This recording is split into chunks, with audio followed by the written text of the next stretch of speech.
Canada modifie ses conditions de voyage pour les citoyens mexicains. À partir de ce soir, 23h30, il va falloir qu'il montre qu'il a un permis pour être un travailleur temporaire. C'est ce que je vois. S'il a déjà eu, soit qu'il a déjà eu un visa dans le passé, ce qui prouve qu'il est retourné au Mexique et qu'il revient une nouvelle fois. Il va falloir qu'il prouve qu'il a un permis de travail pour venir travailler. Ça. Il va falloir qu'il prouve qu'il a une inscription dans une institution scolaire pour venir étudier. Oui. C'est ça qu'il va falloir qu'il prouve. Oui. Alors, il va y avoir beaucoup moins de gens qui n'ont pas ces preuves-là qui vont pouvoir venir. Alors, moi, je pense qu'il va y avoir une réduction considérable du nombre de gens qui se présentent. Le ministre fédéral de l'Immigration, Mark Miller, qui annonce officiellement le retour des visas pour les Mexicains. Ce sera effectif, vous l'avez entendu, à compter de tard ce soir. Le but, freiner l'arrivée des demandeurs d'asile mexicains au pays. 3 chiffres pour nous convaincre qu'il y a eu une espèce d'explosion du nombre de demandeurs d'asile mexicains. Regardez, en 2021, à peine un peu plus de 3 000 et 2 ans plus tard, 2023, un peu moins de 24 000.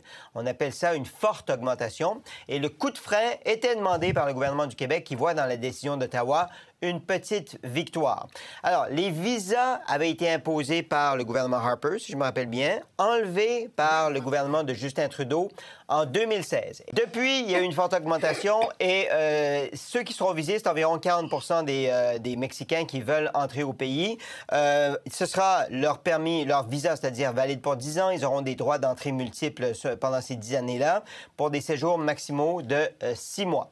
Alors, est-ce que c'est la bonne décision, Michel, dans le contexte actuel? Je pense que oui. Je pense que c'est une décision qui était attendue et ça va certainement aider. Ça ne réglera pas tout, mais ça va certainement aider à la situation. Puis c'est une décision, on va se le dire, là, très politique. Et à cet égard-là, moi, je suis une de celles qui croit que la lettre de M. Legault a permis d'accélérer cette décision-là. Ah. OK, donc c'est une victoire pour le c'est Québec? une petite victoire. C'est pas une grande victoire. C'est une victoire qui est basée sur des faits. Le gouvernement fédéral il est obligé de reconnaître que ces chiffres-là, ces individus-là existent. Ils se présentent. Donc, c'est un fait. Je pense que ça a été une pression politique qui a eu son effet. Maintenant, comme le dossier n'est pas complet, quelle sera la suite? Mais ce que M. Legault n'arrive jamais à dire, c'est sur les 528 000... en fait, je vais enlever le 160 000 demandeurs d'asile. Combien de travailleurs temporaires veut-il? Parce que si c'est proportionnel à notre population, soit 22 ça voudrait dire qu'on n'aurait que à peu près 116 000 travailleurs temporaires. De ça, il faudrait enlever le nombre de demandeurs d'asile. Ça n'en laisse pas beaucoup pour les entreprises québécoises. Et ça, c'est à cette question-là. Ça, pour moi, il faut que ça soit la prochaine étape. Il faut qu'on arrête juste de nous lancer des chiffres et sans nous dire quelles sont les véritables intentions du gouvernement du Québec à l'égard de ces travailleurs temporaires, parce que ça a un impact politique. Ça a un impact politique économique auprès, moi je vais dire, de toutes ces PME en région qui embauchent ces travailleurs temporaires. Il faut débroussailler ça, mais il faut, tant qu'au gouvernement fédéral qu'au gouvernement provincial, on ait enfin une vision claire, mais surtout un objectif, une ligne tracée, puis que ça soit transparent. Et c'est le dilemme, Jean-François Sauferreur du Parti québécois aussi, quand M. Saint-Pierre Plamondon dit, il faut réduire les seuils d'immigration permanente, mais aussi des temporaires, non, Jean-François? Oui, d'ailleurs, lorsqu'il a annoncé qu'il allait revoir la cible de 35 000, il a dit, c'était 35 000 permanents.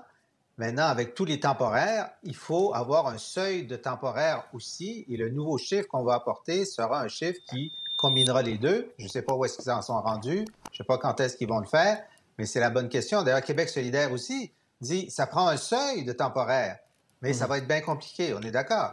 Et puis là où Michel a totalement raison, c'est que soit le premier ministre, amicalement, ne comprend pas ces chiffres, soit il fait semblant de ne pas les convaincre, puis j'ai l'amitié de croire qu'il fait juste semblant. je lui fais l'amitié de croire qu'il fait juste semblant, c'est que lorsqu'il dit « Qu'est-ce qu'ils vont faire, Trudeau, des 500 000? » Ben oui, mais toi, François, tu as le contrôle sur le tiers des 500 000.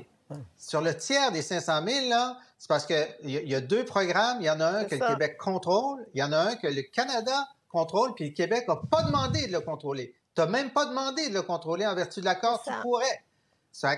On comprend qu'il y a des choses qui sont la faute du fédéral, mais il ne faut pas penser que tout est la faute du fédéral, puis c'est le séparatiste qui vous le dit, là, OK? Bon, il y en a une partie qui est la faute de Québec, puis pour l'instant, tu ne nous dis rien sur ce que tu vas faire pour saisir, pour mieux gérer la partie que tu peux gérer. Bon, ça, c'est une chose.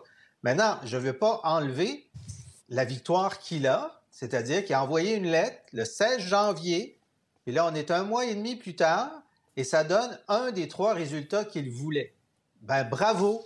Ben, je suis content pour lui. Je suis d'accord que, comme Michel, il n'aurait pas dû y avoir de lettre. Le fédéral aurait dû se rendre compte de ça l'an dernier, agir de sa propre volonté, mais coudonc, ça prend le Québec pour le demander parce qu'on est les principaux frappés.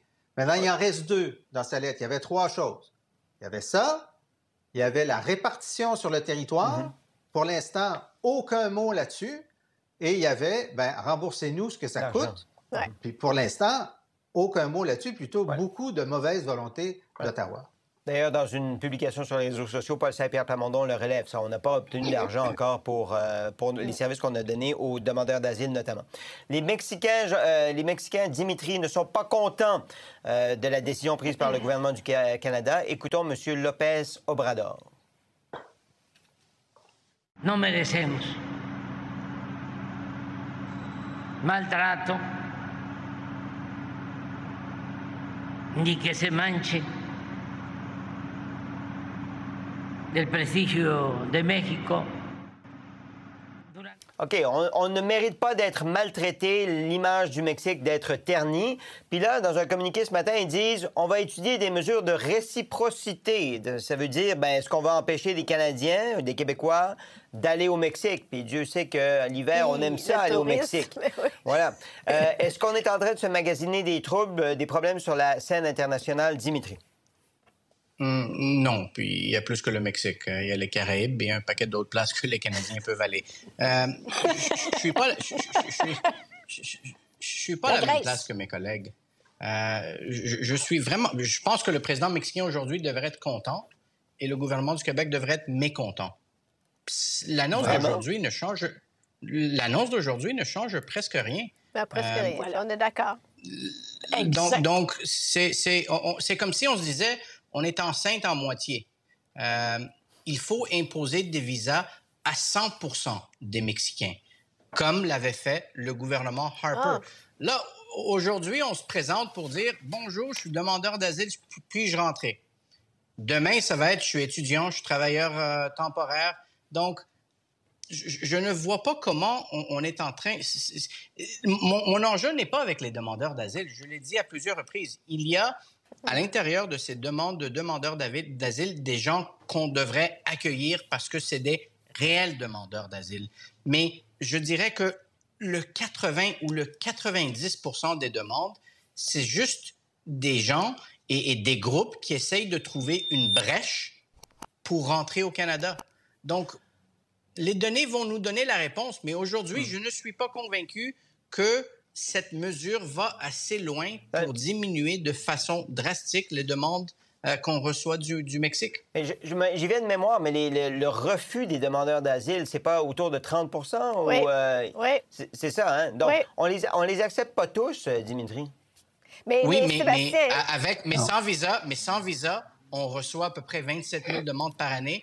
Avec visa, pour tout le monde, on recevait moins de 1000 demandes par année. Donc, moi, je suis exactement comme Dimitri. J'écoutais l'annonce, puis j'écoutais les réactions du Québec, puis de mes 2 collègues, puis je me disais, moi, j'ai pas écouté la même annonce. Premièrement, Marc Miller, il avait pas l'air de faire une annonce joyeuse du tout. Je pense qu'il a pas souri une seule fois. C'était fait du bout des lèvres. La déclaration du président mexicain, moi, j'ai l'impression que c'était comme une espèce de petite joute politique où on s'était appelé, puis on s'est dit, garde, joue le fâché pour quelques minutes, là. ça va jouer un petit peu de notre côté. On va jouer ça gros. Mon petit côté tout le temps un petit peu méfiante de nature. Je me suis dit, pourquoi ils disent oui aujourd'hui, oui partiel aujourd'hui, journée où on sort la décision de la Cour d'appel sur la loi 21. Mais ça, en tout cas, j'irai pas là. Puis je me disais, moi, je regardais les conditions, puis je me disais, ben, ça règle pas grand-chose.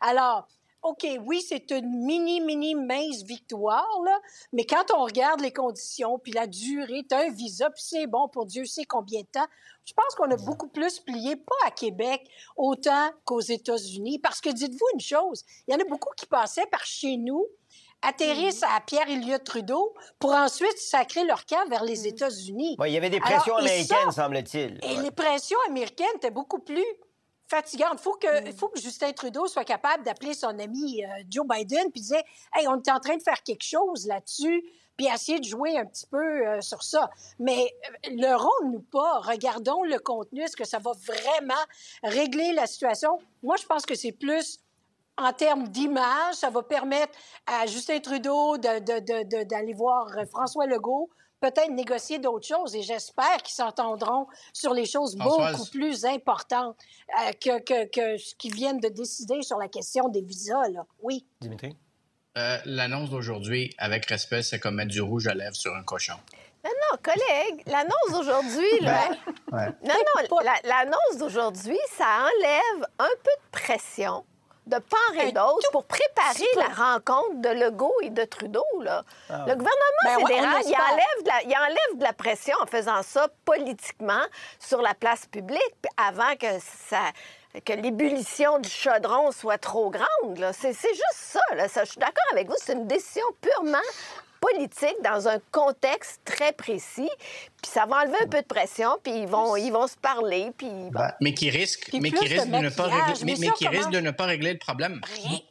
Exactement, c'est mon inquiétude. On va le savoir dans les jours qui viennent, parce que moi, je suis pas un fan de Mark Miller, puis je lui donnerai pas le bon Dieu sans confession, et même avec confession. Mais je lis ce qu'il a annoncé. Jusqu'à aujourd'hui, c'est 23h30, n'importe quel adulte mexicain avec un passeport pouvait prendre l'avion, venir au Canada, demander l'asile. N'importe lequel. À partir de ce soir, 23h30, il va falloir qu'il montre qu'il a un permis pour être un travailleur temporaire. C'est ce que je vois. S'il a déjà eu, soit qu'il a déjà eu un visa dans le passé, ce qui prouve qu'il est retourné au Mexique et qu'il revient une nouvelle fois, il va falloir qu'il prouve qu'il a un permis de travail pour venir travailler. Il va falloir qu'il prouve qu'il a une inscription dans une institution scolaire pour venir étudier. C'est ça qu'il va falloir qu'il prouve. Alors, il va y avoir beaucoup moins de gens qui n'ont pas ces preuves-là qui vont pouvoir venir. Alors, moi, je pense qu'il va y avoir une réduction considérable du nombre de gens qui se présentent. Et en plus, Jean-François, le ministre Miller, il y a des données qu'on n'a pas, là. Ils l'ont fait, l'étude des gens qui se présentent, là. Ils ont ces données-là. C'est évident. C'est pour ça que ça leur a permis d'établir les critères que Jean-François énumère en ce moment. C'est basé quand même sur un minimum de données. Là, OK, mais donc c'est approprié de viser seulement 40 des Mexicains? Michel? Bien, c'est ma question, et je l'ai posée ce matin, puis on n'a pas eu la réponse, là. C'est dans les travailleurs temporaires, combien il y a de Mexicains? C'est ça qu'il faut savoir. Selon moi, ils ne sont pas très nombreux en dehors du secteur agricole, on s'entend, là. Ils sont très nombreux dans le secteur agricole. Mais en dehors du secteur agricole, combien sont mexicains parmi les 528 000 travailleurs temporaires?